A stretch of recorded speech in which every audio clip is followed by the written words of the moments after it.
اب وہ مشہور زمانہ آیت آ رہی ہے سورہ ہود کی آیت نمبر 114، جس میں نماز کے اوقات بھی آئے ہیں اور ایک اور یونیورسل ٹروتھ نماز کی فضیلت کے اعتبار سے آیا ہے۔ وَأَقِمِ الصَّلَاةَ طَرَفَ النَّهَارِ، اور نماز کو قائم رکھیں دن کے دونوں سروں پر، وَزُلَفًا مِّنَ اللَّيْلِ، اور رات کے کچھ حصے میں بھی۔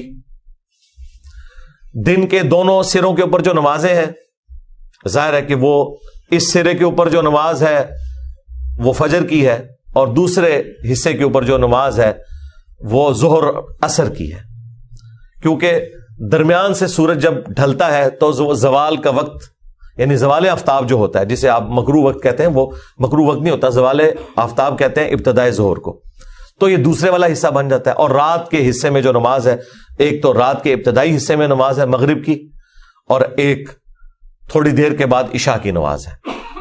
تو اس طریقے سے چونکہ ہمیں احادیث پتہ ہے، 5 نمازوں کے اوقات پتہ ہے، اس لیے ہم یہ نماز کے اوقات بتاتے ہیں، ورنہ آپ دیکھیں تو نماز کے 3 اوقات ہی اس میں ذکر ہوئے ہیں، دن کے دونوں کناروں کے اوپر اور رات کے حصے میں 3 اوقات۔ ایک کنارہ ہو گیا فجر، دوسرا کنارہ ظہر و عصر، اور ظہر و عصر جمع ہو جاتی ہے، اور رات کے حصے میں مغرب اور عشاء وہ بھی جمع ہو جاتی ہے۔ 3 اوقات کے اندر 5 نمازیں، لیکن افضل یہی ہے کہ 5 الگ اوقات میں جو حدیث میں آئے وہ آپ نے پڑھنی ہے۔ ایون شیعہ کے ہاں بھی نہج البلاغہ میں مولا علی کا وہ خط جو انہوں نے اپنے گورنروں کے نام لکھا، ان میں 5 نمازوں کے الگ اوقات لکھے ہیں، افضل وہی ہے، لیکن نمازیں جمع کرنے کا بھی جواز موجود ہے۔ صحیح مسلم میں اوپر تلے 10 احادیث ہیں، 1628 سے لے کر 1637 تک، اور اس کے اوپر میری تفصیلی ویڈیوز بھی ریکارڈ ہے۔ ان الحسنات یذہبن السیئات، بے شک نیکیاں گناہوں کو مٹا دیتی ہیں۔ ذالک ذکری للذاکرین، اور یہ نصیحت ہے ان کے لیے جو نصیحت کو قبول کریں۔ یہ جو پورشن ہے نا، ان الحسنات یذہبن السیئات، بے شک نیکیاں گناہوں کو مٹا دیتی ہیں، یہ ایک بہت بڑی نعمت ہے اللہ تعالی کی طرف سے۔ اسی کے کانٹیکسٹ میں ایک حدیث ہے جو بخاری کے اندر بھی تھوڑا سا حصہ اس کا آیا، مسلم میں تفصیل کے ساتھ وہ حدیث آئی کہ ایک صحابی کہتے ہیں یا رسول اللہ، آج میں نے مدینہ شریف کے کنارے پر باؤنڈریز پہ ایک عورت کو گلے لگایا اور میں نے اس کے ساتھ انٹر کورس نہیں کیا، باقی سب کچھ کیا، تو کیا میرے لیے کوئی معافی والا معاملہ ہے؟ نبی علیہ السلام خاموش ہو گئے۔ آپ نے فرمایا بیٹھ جاؤ۔ تھوڑی دیر بعد آپ کے اوپر وحی کی کیفیت تاری ہوئی اور یہی آیات نازل ہوئی۔ یہ شان نزول ہے بخاری مسلم دونوں میں۔ نبی علیہ السلام نے کہا وہ سوال کرنے والا کہاں گیا؟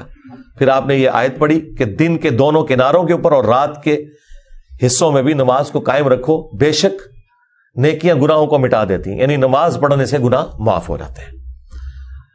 لیکن اس کی عادت بنا کے کوئی کہنا کہ یہ گناہ صغیرہ ہے معاف ہو جائے گا، وہ نہیں۔ اگر کسی سے بائی چانس ایسا کوئی معاملہ ہو گیا اور اس کے بعد اس نے نماز پڑھی تو اس کا وہ گناہ معاف، لیکن اس کی روٹین بنانا، گناہ صغیرہ کی روٹین بنانا بھی خود گناہ کبیرہ ہے۔ یہ ایک بڑا کریٹیکل ٹاپک ہے، اس کے اوپر میری تفصیلی ویڈیو ریکارڈ ہے، گناہ کبیرہ اور اس کی توبہ کا بیان۔ صحیح مسلم میں حدیث ہے کہ اگر کبیرہ گناہوں سے بچا جائے تو ایک نماز سے دوسری نماز، ایک جمعے سے دوسرا جمعہ، اور ایک رمضان سے دوسرا رمضان درمیان کے گناہوں کا کفارہ ہے، اگر بڑے گناہوں سے بچا جائے۔ اب کوئی شخص کہے کہ میں ایک جمعہ پڑھ لوں، ادھر سے دوسرا جمعہ پڑھ لوں اور درمیان کے سارے گناہ معاف، نہیں، اس میں الفاظ ہے اگر کبیرہ گناہوں سے بچا جائے، تو نماز چھوڑنے سے بڑا تو کوئی کبیرہ گناہ ہی نہیں ہے۔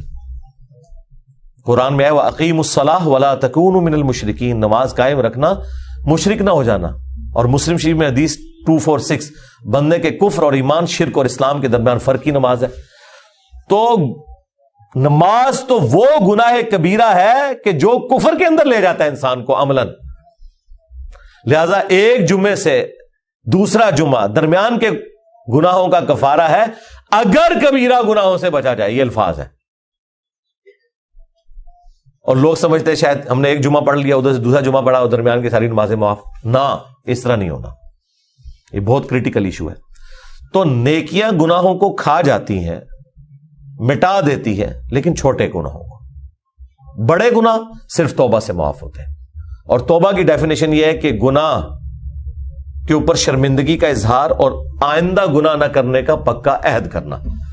اب یہ ہماری بدقسمتی ہے کہ جتنے گناہ ہمیں معلوم ہے وہ سارے کبیرہ ہی ہیں، وہ نمازوں سے معاف نہیں ہونے، وہ توبہ سے معاف ہونے۔